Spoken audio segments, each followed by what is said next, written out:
चलिए साथियों, फिर से स्वागत है आपका सी प्रोग्रामिंग के इस लेक्चर में।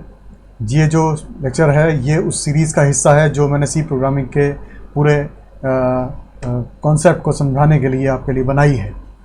तो ये जो हिस्सा है ये पर्टिकुलरली अरेज पे सी के एक बहुत ही इंपॉर्टेंट आस्पेक्ट जो है अरेज का, उसके ऊपर डील करता है। तो चलिए देखते हैं ये किस तरीके से काम करता है। सबसे पहले ये जानने की आवश्यकता है कि अरेज हैं क्या। बहुत सारी एप्लीकेशंस ऐसी होती हैं जिनमें मल्टीपल डाटा आइटम, एक ही तरीके के मल्टीपल डाटा आइटम को प्रोसेस करने की आवश्यकता होती है। जैसे किसी जगह पर हमें ये पता रखना होता है या हमें किसी जगह पर हमें ये काम में लेना होता है डाटा।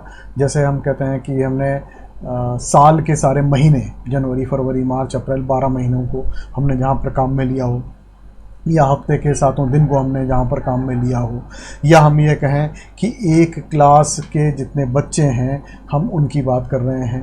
तो नेचुरली ये जो डाटा एलिमेंट्स हैं, ये डाटा एलिमेंट्स बिल्कुल एक तरह के डाटा एलिमेंट्स हैं। तो इन एक तरह के डाटा एलिमेंट्स को हम जब भी काम में लेते हैं तो हम ऐसी चीज़ों के लिए हम एरे के रूप में उन डाटा एलिमेंट्स को रखते हैं। इससे हमें उनको जहाँ जहाँ भी काम में लेना होता है तो हमें उनको काम में लेने में आसानी होती है। हमको उसको रिकॉग्नाइज़ करने में, उस प्रोग्राम को एक कंसाइज बनाने में, प्रोग्राम को साफ़ सुथरा बनाने में आसानी होती है। इसलिए अरे जो है वो एक बहुत ही इम्पॉर्टेंट रोल प्ले करता है इस पूरे सी के प्रोग्रामिंग में। पहली बात हम जितनी मैंने बात करी, अगर मैं उसका एक पूरा निचोड़ जिसे कहूँ निकालने की कोशिश करूँ तो अरे है क्या। अरे बेसिकली एक सिमिलर टाइप के जो डाटा हैं, डाटा कलेक्शन है, उनका नाम है। कैसे ही कह लो इस बात को, या यूँ कह लूँ it is a collection of same data type elements, यानी कि ऐसा कलेक्शन है जो कि एक ही तरीके के डाटा टाइप्स हैं जिसमें, ठीक है। या मैं यूँ कह लूँ अरे is a group of related data item which share common name, या फिर रिलेटेड डाटा आइटम है जो कि कॉमन नेम शेयर करते हैं। जैसे हम एक अगर एग्ज़ाम देने वाले कैंडिडेट्स की बात करें तो वो उनको रोल नंबर से डिनोट करते हैं हम। भले वो लड़का है, भले वो लड़की है, भले वो 18 साल का है, भले वो 22 साल का है, वो कुछ भी है। वो विज्ञाननगर में रहता हो, चाहे स्टेशन पे रहता हो, वो कोटा में रहता हो, चाहे मंडाना में रहता हो, लेकिन हम उसको एक रोल नंबर देते हैं और उस रोल नंबर से उसको हम डिनोट करते हैं। तो वो क्या है? इट इज़ एन अरे of a related data item, ठीक है। क्या है अरे? रिलेटेड डाटा आइटम का ग्रुप है, और it is a set of homogeneous data. Homogeneous मतलब जो डाटा एक तरीके का हो, होमोजीनियस हो। ये अरे का मतलब तो समझ में आ गया। अब हम बात करें कि भाई अरे की ज़रूरत क्यों है। चलिए देखते हैं, ये एक छोटा सा एग्जाम्पल लेते हैं। ये एग्जाम्पल हमको हल्का सा डिपिक्ट करने की कोशिश करेगा कि भाई अरे का आवश्यकता हमें क्यों होती है। और ये बहुत छोटा सा एग्जाम्पल है, हो सकता है आपको इससे उतने अच्छे लेवल पर ये बात समझ में आ पाए, उतने अच्छे लेवल पर ये बात समझ में ना आ पाए। इस बारे में कुछ पक्की बात मैं नहीं कह पाऊँगा, लेकिन यहाँ पर सबसे इम्पॉर्टेंट बात यह है कि अरे की अगर बात करेंगे तो अरे अप्लाई करने के बाद वही चीज़ जो बहुत ही बड़े लेवल पर होने वाली है, वो चीज़ थोड़े से हमारे को कंसाइज लेवल पर, थोड़े से साफ़ सुथरे लेवल पर आ जाएगी और हम उस प्रोग्राम को एक अच्छे ढंग से बना पाएंगे। न सिर्फ बना पाएंगे बल्कि उसकी डिबगिंग आपने पहले भी ये शब्द सुना था और मैंने पहले भी ये शब्द बोला था। डिबगिंग एक बहुत ही इंपॉर्टेंट कॉन्सेप्ट है प्रोग्रामिंग के अंदर, न सिर्फ सी प्रोग्रामिंग के अंदर बल्कि होल प्रोग्रामिंग कंसेप्ट में ये एक बहुत इंपॉर्टेंट चीज़ है। डिबगिंग का मतलब होता है कि हमने कोई प्रोग्राम बनाया है और हम उसकी जो एरर्स हैं उनको रिमूव कर रहे हैं। तो एरर रिमूव करने के लिए ज़रूरी है कि जो प्रोग्राम हम बनाएं वो इतना साफ़ सुथरा, इतना कंसाइज वे में हो कि हम उसकी एरर को पहचान पाएँ और तब उसको रिमूव कर पाएँ। तो इसके लिए अरे यहाँ पर एक बहुत ही इंपॉर्टेंट रोल प्ले करता है। चलिए देखते हैं। यहाँ पर देखिए, ये विदाउट अरे वाला प्रोग्राम है जिसमें डिफरेंट वेरिएबल हमने काम में लिए। तो ये मेन लिखा मैंने, इंटीजर ABCD 4 इंटीजर काम में लिए हैं। A की वैल्यू 20 लिख दी, फिर प्रिंट करवाया। B की वैल्यू 30 लिख दी, फिर प्रिंट करवाया। C की वैल्यू 40 लिख दी, फिर प्रिंट करवाया। D की वैल्यू 50 लिख दी, फिर प्रिंट करवाया। ये तो 4 वैल्यू थी, आपने 8 लाइन में प्रोग्राम लिखा। अगर ये 40 वैल्यू होती तो आप 80 लाइन में प्रोग्राम लिखते और किसी न किसी जगह गलती हो जाती। ठीक है, गलती होने की संभावना बढ़ जाती है, क्योंकि जितनी आप लाइंस बढ़ा रहे हो, एक ही तरीके की चीज़ों को रिपीट कर रहे हो, आपकी गलती होने की संभावना उतनी ही ज़्यादा बढ़ती चली जा रही है। तो अरे की बात है तो नेचुरली अरे की बात है तो थोड़ा सा डिफरेंट तरीके से काम होगा। तो ये देखिए, अब क्या है, ये एक प्रोग्राम मैंने बनाया है। ये प्रोग्राम जो है ये एक डिफरेंट वे में डील करता है। मैं इसको अपन ऐसा करते हैं, इसको प्रॉपर वे में रन करके भी देख लेंगे कि ये किस तरीके से काम करता है। चलिए, ये प्रोग्राम यहाँ पर लिखा है हमने और इस प्रोग्राम को हम देखेंगे रन करके।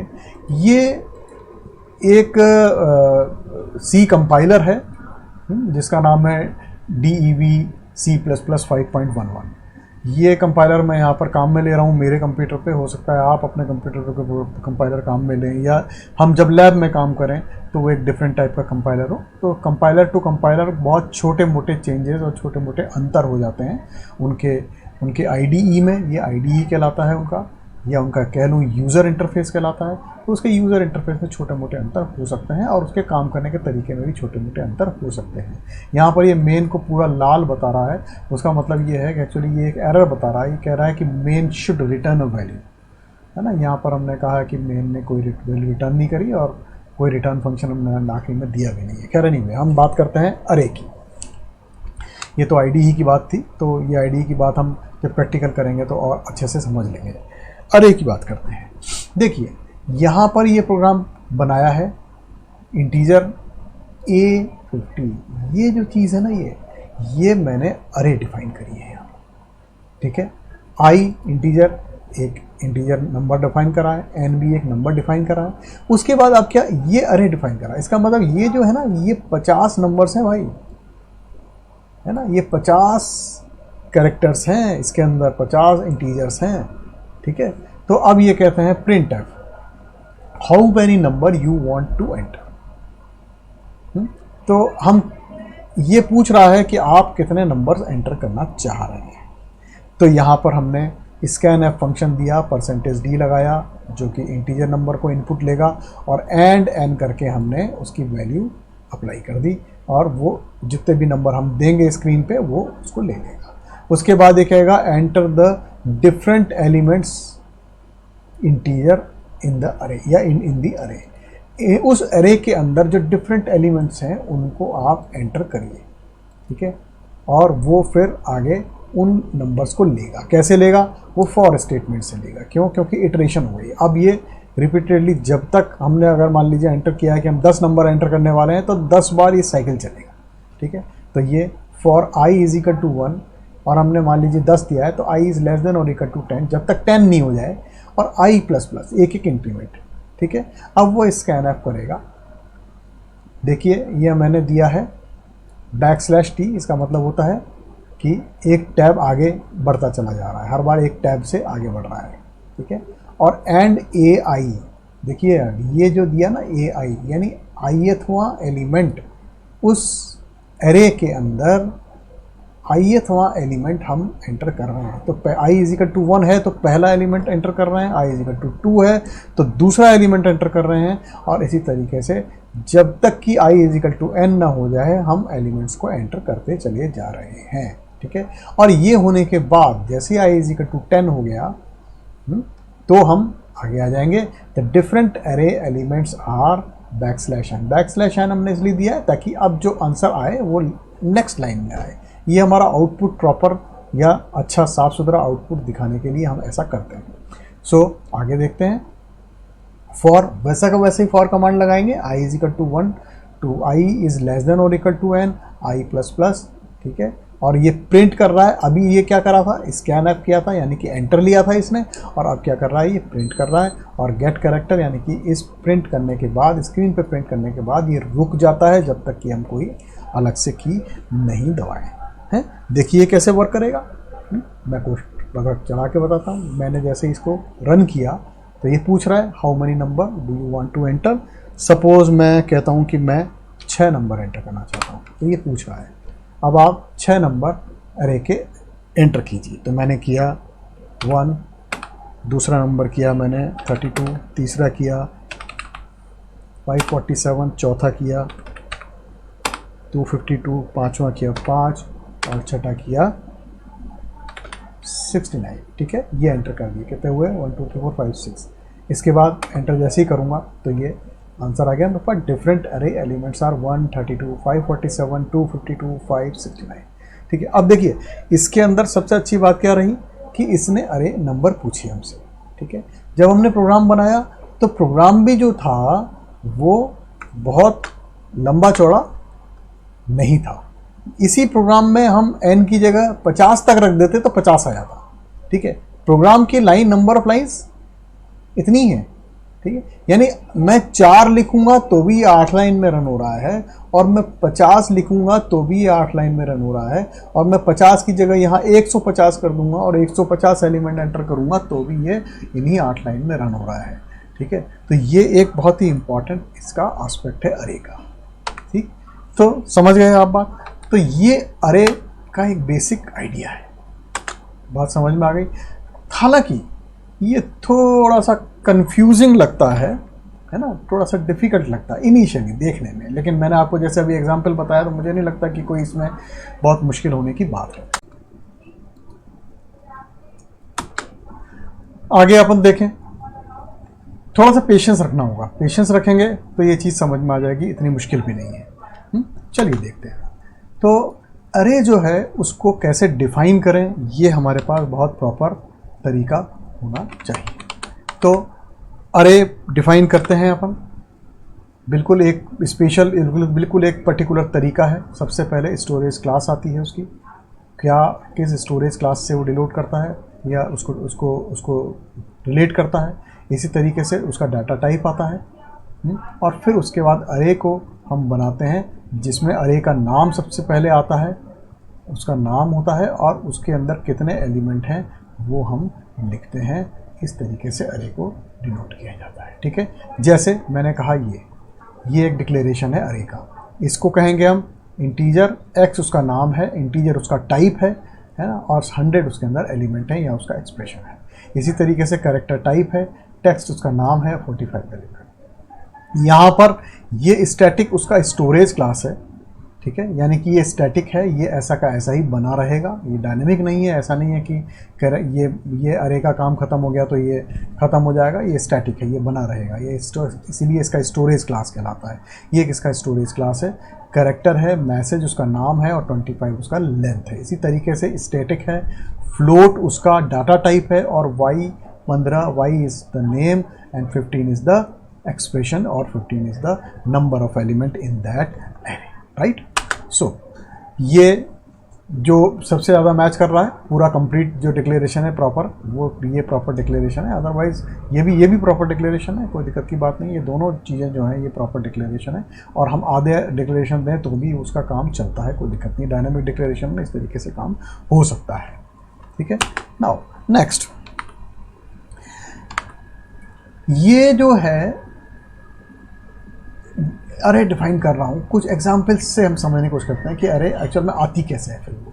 जैसे इंटीजर x 10, ये मैंने लिया, ये इसको मैंने एक करली ब्रेसेस के अंदर मैं कॉमा से अलग अलग करते हुए, जब मैंने 10 एलिमेंट्स की ये अरे ली है तो 10 इसमें एलिमेंट्स जिसमें डिफाइन कर सकता हूँ या दे सकता हूँ, उसके रिजल्ट उसके नंबर्स ऑलरेडी डिक्लेयर कर सकता हूँ। डिक्लेरेशन हो गया ये। ठीक है, तो x0 is the first element is equal to 1, x1 is equal to 2, x2 is equal to 3, x3 is equal to 4, x5 is equal to, इस तरीके से टोटल ये 10 एलिमेंट यहाँ पर डिफाइन हो जाएंगे। यदि मैं कहता हूँ फ्लोट x5 और ये उसके एलिमेंट देता हूँ 1 2 3 4 5, तो इसका रिजल्ट हो जाएगा x0 is equal to 0, x1 x2 x3 and x4। Right, और एग्जाम्पल से समझने की कोशिश करते हैं। मैं कहता हूँ इंटीजर डिजिट 5, और यहाँ देखिए यहाँ पर तो 3 ही दिए, सिर्फ 3 नंबर दिए हैं यहाँ पर।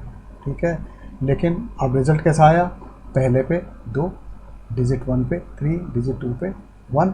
अब चूंकि 2 नहीं थे तो उसकी जगह इसने 0 अलॉट कर दिए या नल अलॉट कर दिए। जब कैरेक्टर हम डिफाइन करते हैं तो आगे हम देखेंगे तो वो नल कैरेक्टर यहाँ पर लगा देता है। अदरवाइज अगर हम डिजिट्स या नंबर्स अगर हम डिफाइन कर रहे हैं तो यहाँ पर उन नंबर्स को 0 बना देता है। इसी तरीके से स्टैटिक फ्लोट x6, यहाँ पर 3 ही दिए हैं फ्लोट, तो 1 2 3 और बाकी के 3 को इसने 0 बना दिया।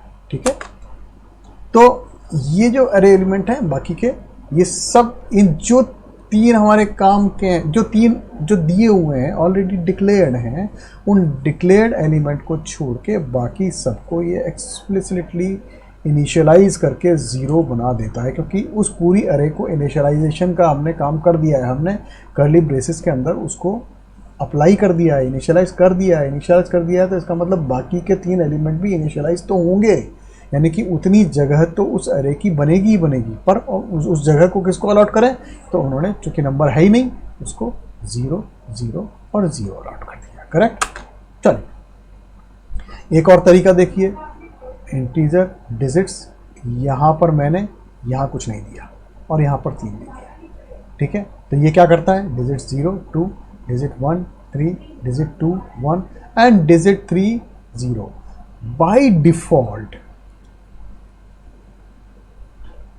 बाय डिफ़ॉल्ट ये हमेशा एक कैरेक्टर जो है या एक स्पेस जो है वो इसकी अलग से डिफाइन करता है और रखता है। ठीक है, तो भले ही हमने यहाँ पर 3 एलिमेंट दिए हैं, ये कुल मिला के एक स्पेस बढ़ाते हुए इसको 4 स्पेस की डिजिट 0 1 2 3 इस तरीके से 4 स्पेस की ये अरे यहाँ पर बना देगा। सिमिलरली मैं फ्लोट x करता हूँ, यहाँ पर भी देखिए मैंने ब्लैंक छोड़ा है, लेंथ को ब्लैंक छोड़ दिया है। 1 2 3 4 और 5 यहाँ पर एलिमेंट हैं। तो यहाँ पर इसने कैसे लिया, पहला एलिमेंट 0 दे दिया, x0 0 1 2 3 4 और 5। यहाँ पर भी इसने ये एलिमेंट इसी तरीके से डिफाइन कर दिए। ठीक है, ये दोनों ही तरीके से ये इन चीज़ों को यहाँ पर अरे को डिफाइन किया जा सकता है। नेक्स्ट चीज, क्लियर कट बात है, हम इन 2 एग्जाम्पल से आसानी से बात को जान सकते हैं कि हमको कई बार अरे साइज को देने की आवश्यकता ही नहीं होती इनिशियलाइज करने का। ठीक है ना, और ख़ास तौर से जब तक हमें वैल्यूज़ उसकी पता है ना, तो हमको इनिशियलाइज करने के लिए बताने की आवश्यकता नहीं है। यहाँ पर तो हम तब लिखेंगे जब हमें लगता है कि भाई जितनी वैल्यू यहाँ दे रखी हैं इससे मैटर चेंज भी हो सकता है, बदल भी सकता है। ठीक है, अदरवाइज इसकी कोई आवश्यकता हमें कई बार नहीं होती है। चलिए एक और तरीका है जो स्ट्रिंग को हैंडल करता है। स्ट्रिंग मतलब कैरेक्टर्स।